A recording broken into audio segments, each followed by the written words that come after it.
Sir কি মন খারাপ? হ্যাঁ হ্যাঁ, মনটা খারাপ। চাকরিটা চলে গেল। কি বলেন স্যার? এই না গত মাসে একটা চাকরি ছাড়লেন শুনছি, আর আগের মাসে একটা ছাড়ছেন। ঘটনাটা কি স্যার? আপনি বারবার চাকরি ছাড়ছেন কেন? আমি তো চাকরি ছাড়ি না, চাকরি ছাড়তে আমাকে বাধ্য করে। বলতে পারো একরকম বের করে দেয়। বের করে দে? কি বলেন স্যার? আপনার বের করে দেবে কেন? কারণটা যে কি তা আসলে আমিও জানি না। আমার মনে হয় কি, আমি মনে হয় অযোগ্য, তাই বের করে দেয়। না স্যার, আপনি ভালো মানুষ। আমার মনে হয় না আপনি অযোগ্য। হ্যাঁ রে, অযোগ্য স্যার। বাদ দাও, চাকরি ছেড়ে এখন খুব শান্তি শান্তি লাগছে। চাকরি ছেড়ে শান্তি শান্তি লাগতেছে? শোনো, আমি যেই অফিসে চাকরি করতাম সেটা একটা কর্পোরেট অফিস। সেখানে আমি হিসাব বিভাগে চাকরি করতাম। সরকারের যতটুকু কর পাওয়া দরকার আমি সেই হিসাবেই হিসাব করেছি, কিন্তু মালিক পক্ষ চটে গেলেন। তারা কর ফাঁকি দিতে চেয়েছিল, কিন্তু আমি সেটা দেইনি, তাই চাকরিটা চলে গেল। তা আপনি অন্যায়টা কি করলেন স্যার? বাদ দাও, সেই প্রশ্ন তো আমারও। ওই কর ফাঁকি দেওয়া অফিসে থাকার চেয়ে তোমার এই চার দোকানের খোলা বাতাস অনেক ভালো, অনেক ভালো লাগছে। স্যার সত্যি আপনি একজন ভালো মানুষ।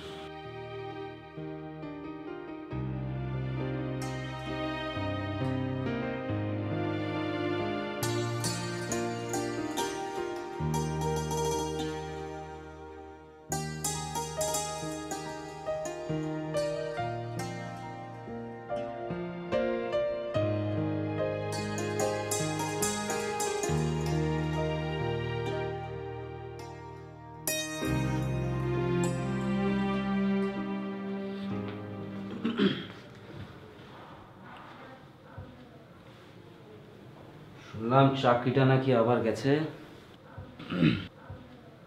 হ্যাঁ। তাই নিয়ে কটা গেল?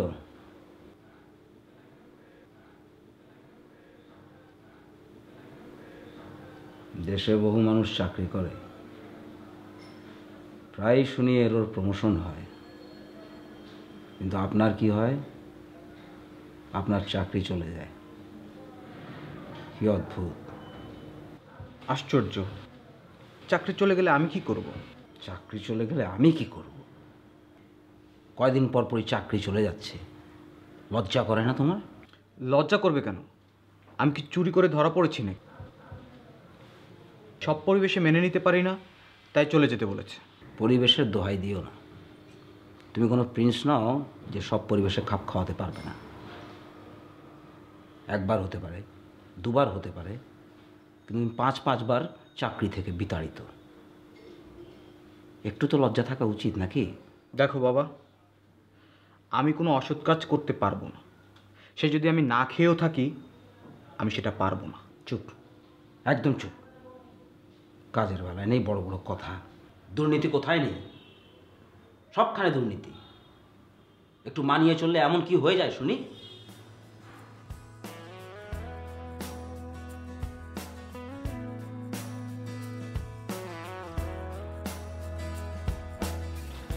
যা শুনলাম তা কি সত্যি? কি শুনেছো তাই তো এখনো বলনি। ঢং করবে না তো। দেখো, তোমার সাথে ঢং করার মতো সময় কিন্তু আমার হাতে নেই। আহা, ঢং করছি কোথায়? কি হয়েছে সেটা আগে বলো। তুমি কি সত্যিই বুঝতে পারছো না আমি কি নিয়ে কথা বলছি? বুঝতে পেরেছি। তুমি আমার চাকরি চলে গেছে এই বিষয় নিয়ে কথা বলছো, রাইট? হ্যাঁ, তাহলে ঘটনাটা কি এখন লক্ষ্মী ছেলের মতো আমাকে বলে ফেলো। ঘটনা সত্য, এটাও গেছে। খুব ভালো হয়েছে। আগামী মাসে আমার বিয়ে। আমি তোমাকে আগামী সপ্তাহে এসে বিয়ের কার্ড দিয়ে যাব। ভালো থেকো, বাই।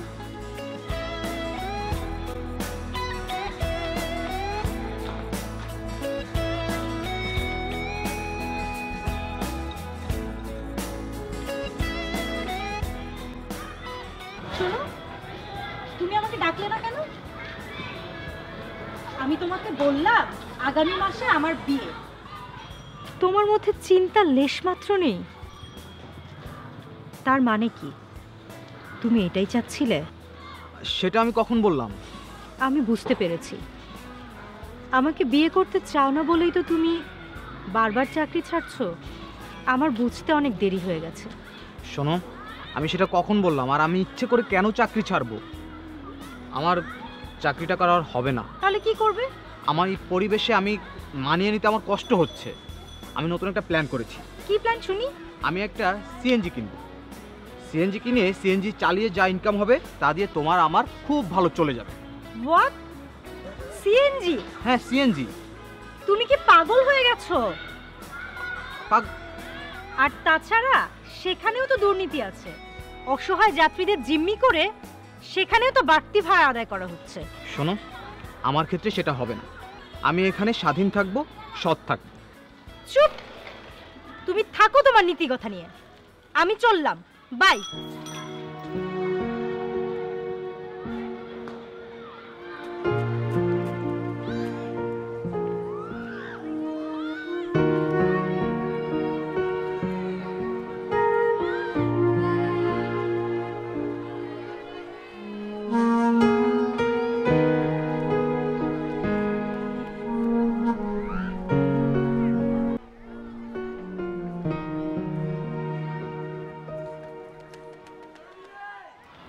স্যার কেমন আছেন? স্যার কেমন আছেন? কিরে, তোকে না বলেছিলাম তুই আর ভিক্ষা করিস না? কি, আমার কথা তো শুনলি না? না স্যার, আমি তো এখন ভিক্ষা করি না। তাই নাকি? তাহলে কি করিস? আমি এখন সিগনালে ফুল বেচি। আচ্ছা, স্বাধীন ব্যবসা। স্কুল ছেড়ে দিছিস? না স্যার, স্কুল আমি ছাড়িনি। আচ্ছা শোন, তা তোর স্বাধীন ব্যবসা কেমন চলছে? ভালোই চলছে। আচ্ছা যাই স্যার, সিগনালে ফুল বেচার সময় হয়ে গেছে। যা তাহলে। বেচারা, আমি তো আর তেমন কিছু করতে পারি না। শুধু দু একজনকে লেখাপড়া চালানোর জন্য কিছু টাকা দেই, তাও তো নিয়মিত পারি না।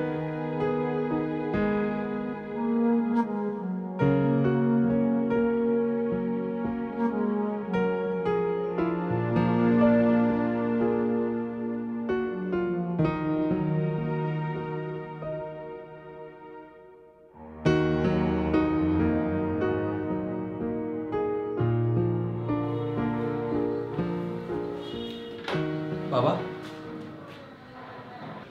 টাই বেঁধে কোথায় যাওয়া হচ্ছে শুধু? একটা ইন্টারভিউ আছে। ইন্টারভিউ যেতে হবে না। কেন? ইন্টারভিউ গিয়ে কী হবে? ইন্টারভিউ বোর্ডে যখন তারা জানতে চাইবে তুমি আগে কোথাও কাজ করেছো কি না, তখন তুমি বলবে আমি আগে 5টি কোম্পানিতে চাকরি করেছি। তখন তারা জানতে চাইবে তুমি চাকরিটি ছেড়ে দিয়েছো কেন। তখন তুমি বলবে আমি চাকরি ছেড়ে দিইনি, আমাকে বরখাস্ত করা হয়েছে। সুতরাং ইন্টারভিউতে যাওয়ার দরকার নেই। দেখো বাবা, আমি বিশ্বাস করি পৃথিবীতে এখনও সব মানুষ খারাপ হয়ে যায়নি। আর এটাও বিশ্বাস করি যে এভাবেই আমি একদিন এমন একটা অফিসের খোঁজ পাবো যেখানে কেউ কখনো দুর্নীতি করেনি। তুমি দাঁড়িয়ে দাঁড়িয়ে স্বপ্ন দেখছো। উজবুকের মতো স্বপ্ন না দেখে বাস্তবে ফিরে আসো, যদি তাতে কিছু একটা হয়।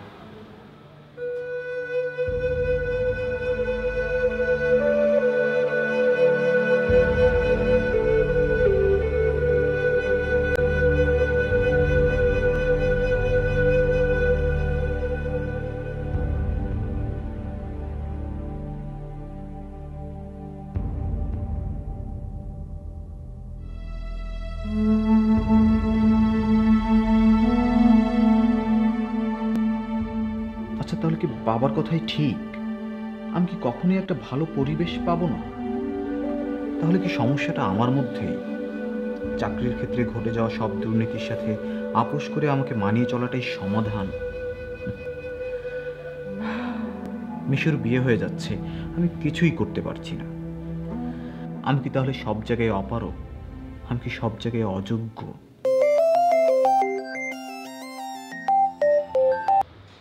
হ্যাঁ মিশু, বলো। তুমি কোথায়? আমি এখন রাস্তায়। ঢাকা শহরে হাজারটা রাস্তা আছে। আমি রাস্তায় বললে আমি কিভাবে বুঝবো তুমি কোন রাস্তায় আছো? আমি আসলে এখন হচ্ছে উত্তরা 4 নম্বর সেক্টরে। আচ্ছা তুমি থাকো, আমি আসছি। কেন বলো তো? আমার বিয়ের কার্ড দিব তোমাকে, তুমি 10 মিনিট দাঁড়াও। শোনো শোনো, না এখন না, এখন না প্লিজ। আমি একটা ইন্টারভিউ দিতে যাচ্ছি।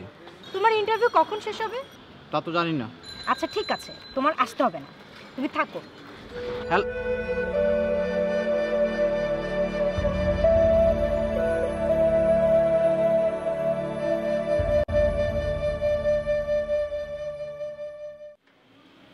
আপনি তো অনেক আগে পাস করেছেন। জি স্যার। তা এতদিন কি বেকার ছিলেন? না স্যার, এর আগেও আমি 5টি কোম্পানিতে চাকরি করেছি। এরই মধ্যে আপনি 5টি কোম্পানিতে চাকরি করেছেন? জি স্যার, কিন্তু স্যার কোনো চাকরিতেই আমি আসলে 6 মাসের বেশি টিকতে পারিনি। টিকতে পারেননি মানে বের করে দিয়েছে? স্যার বলতে পারেন সেরকমই। আপনাকে বের করে দেওয়া হয়েছে সেটাও আপনি নির্দ্বিধায় বলছেন। অন্য কেউ হলে কিন্তু সেটা এড়িয়ে যেত। স্যার আমি আসলে মিথ্যে কথা বলতে পারি না। আচ্ছা, আপনাকে একটা প্রশ্ন করি। প্রশ্নটা কিছুটা ব্যক্তিগত। জি স্যার। আপনাকে এ পর্যন্ত 5টা কোম্পানি থেকে বের করে দেওয়া হয়েছে কেন? স্যার ওই যে বললাম, আমি আসলে মিথ্যে কথা বলতে পারি না, তাই বের করে দিয়েছে। একটু ডিটেল বলবেন কি? স্যার আমি প্রথম যে অফিসে চাকরি করতাম সেখানে আসলে প্রকাশ্যে ঘুষ খেতে হয়, যেটা আমার দ্বারা সম্ভব হয়নি, তাই বের করে দিয়েছে। আর দ্বিতীয় যে অফিসে চাকরি করতাম সেখানে কনজিউমারকে ঠকাতে হয়, সেটাও আমার দ্বারা সম্ভব ছিল না, তাই সেখান থেকেও বের করে দেয়। আর সর্বশেষ যে চাকরিটা করতাম সেখানে সরকারের কর ফাঁকি দিতে হবে, যেটা আমি পারিনি স্যার, এই কারণে সেখান থেকে আমাকে বের করে দিয়েছে। দেখুন, কম বেশি সব অফিসেই এমন ঘটনা ঘটে থাকে, আর এভাবে হলে তো আপনি কোথাও টিকতে পারবেন না। স্যার আমি মিথ্যে কথা বলতে পারি না স্যার। আর এর আগেও আমার 5টা কোম্পানিতে চাকরি ছিল, সেখান থেকে বের করে দিয়েছে। এই সত্যটি জেনেও যদি আপনারা আমাকে চাকরি দেন তাহলেই আমি চাকরিটা করব। কারণ স্যার আমি কোনো মিথ্যার আশ্রয় নিয়ে চাকরিটা পেতে চাই না স্যার। আপনাকে আমাদের পছন্দ হয়েছে, আর আপনার মতোই একজন মানুষকে আমরা খুঁজছিলাম, এমন সৎ ও নিষ্ঠাবান মানুষ। ধন্যবাদ স্যার। আশা করি আপনি আমাদের এখানে আপনার সেই কাঙ্ক্ষিত কর্মপরিবেশটি খুঁজে পাবেন। Thank you sir. All the best. Thank you. Wish you good luck. আপনি ইচ্ছে করলে আগামীকাল থেকে জয়েন করতে পারেন। জি sir. Okay, best of lakh.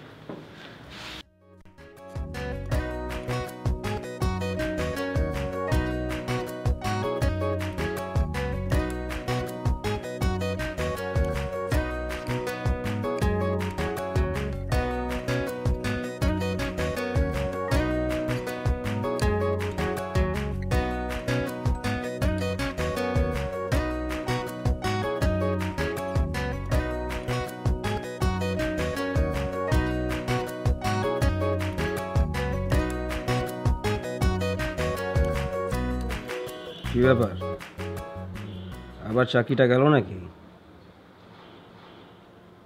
এটা যে যাবে তা আমি আগেই জানতাম। কোন ভাগ্যে যে একটা বছর পার করলে সেটাই বুঝতে পারলাম না।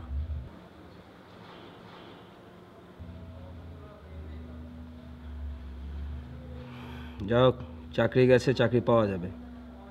এখন হাত মুখ ধুয়ে এসো, একসাথে খাবো। বাবা বলো।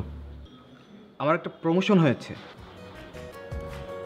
আর সেই সঙ্গে অনেস্ট এমপ্লয়ি অফ দি ইয়ার হিসেবে একটা বিশেষ ইনক্রিমেন্ট পেয়েছি।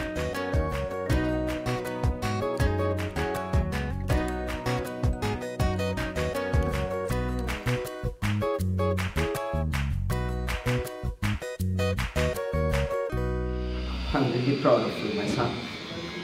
Congratulations. আরে মা, তুমি? হ্যাঁ, অনেকদিন আপনাদের সাথে দেখা হয় না তো, চাই চলে এলাম। আচ্ছা, তোমার বিয়ের দাওয়াত কিন্তু দেওনি। বিয়ে? বিয়ে মানে? না না, আমি তো বিয়ে করিনি। আসলে ওই বিয়েটা আমি ভেঙে দিয়েছি। আর এখন আপনি যদি আমাকে অনুমতি দেন তাহলে আপনার বাড়িতেই। আসলে অনেক ভেবে দেখলাম আপনার ছেলেটা একেবারেই অন্যরকম, এ দুনিয়া চলার জন্য একেবারেই অচল। তারপরও চিন্তা করে দেখলাম ওই আমার জন্য শ্রেয়। আপনি? অবশ্যই মা, তুমি অবশ্যই আসবে। তোমরা কথা বলো, আমি একটু আসছি।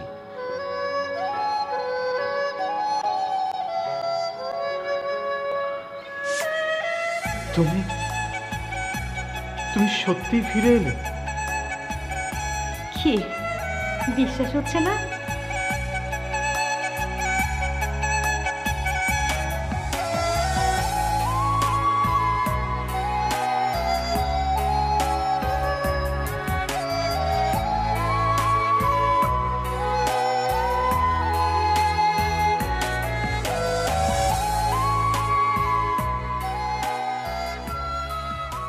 শিক্ষা মানুষকে আলোকিত করে। একজন শিক্ষিত মানুষ পরিষ্কারভাবে বুঝতে পারে ন্যায় ও অন্যায়ের মধ্যে পার্থক্য। প্রতি বছর লাখ লাখ শিক্ষার্থী তাদের শিক্ষা জীবন শেষ করে প্রবেশ করছে কর্মস্থলে, কিন্তু অধিকাংশই প্রতিষ্ঠানে ঢুকে পড়েছে দুর্নীতি নামক ক্যান্সার, যেখানে আমাদের তরুণ সমাজ আপোষ করে নিচ্ছে দুর্নীতির সাথে। তারা মেনে নিচ্ছে যে দুর্নীতি এখানে নীতি। তবে এখনো কিছু মানুষ আছে যারা একটি দুর্নীতিমুক্ত সমাজের স্বপ্ন দেখে, যারা সাদাকে সাদা কালোকে কালো বলতে জানে। সত্য আর সততা দিয়েই ধরেন যে গোটা বিশ্বটা জয় করে দেওয়া সম্ভব। আর মিথ্যা কি, আমরা জানি যে একটা মিথ্যাকে সত্য প্রমাণ করতে হলে একটা প্রচলিত কথা আছে যে 10টা আরও মিথ্যা বলতে হয় আর কি। মিথ্যা আসলে মিথ্যাই বাড়ায়, আর সত্য সত্য বাড়ায় আর কি। এবং সত্য জীবনকে সুন্দর করে, নির্মল করে, পবিত্রতর করে, শান্তিময় করে।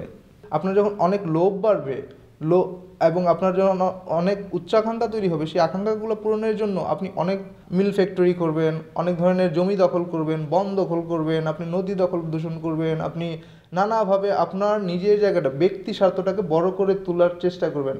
আলটিমেটলি এটা দিয়ে ক্ষতিগ্রস্ত হচ্ছে আপনার সমাজ, আপনার রাষ্ট্রের গণ্ডি বের হইলেই তো আমি বলবো যে গোটা ওয়ার্ল্ড। আমি স্বপ্ন দেখি যে একটি সুন্দর একটি সৎ পরিবার গড়ে উঠুক, সৎ মানুষ গড়ে উঠুক, সৎ মানুষের চর্চা হোক, সততার চর্চা হোক, সৎ চিন্তার চর্চা হোক। আসুন সারোয়ারের মতো আমরা সবাই একটা দুর্নীতিমুক্ত দেশ, প্রতিষ্ঠান ও সমাজের স্বপ্ন দেখি। আপনার আশেপাশে হয়তো এমন অনেক মানুষ আছে যারা আপনার মতো এখনো স্বপ্ন দেখে। শুধুমাত্র একজন যদি তার স্বপ্ন বাস্তবের জন্য সামনে এগিয়ে আসে, তাহলে আরও হাজার হাজার মানুষ সামনে এগিয়ে আসবে। আর এভাবেই পরিবর্তন করা যাবে শুধু দেশকে নয়, গোটা পৃথিবীকে। সাধারণ সাদামাটা এক সত্য বলা দিয়ে শুরু হোক এই জাগরণ। দর্শক, আমাদের অনুষ্ঠান সম্পর্কে আপনাদের গুরুত্বপূর্ণ মতামত জানাতে স্ক্রিনে দেখানো ইমেল অ্যাড্রেসে আপনারা আমাদেরকে ইমেল করতে পারেন। সবাই ভালো থাকবেন এবং অবশ্যই সচেতন থাকবেন।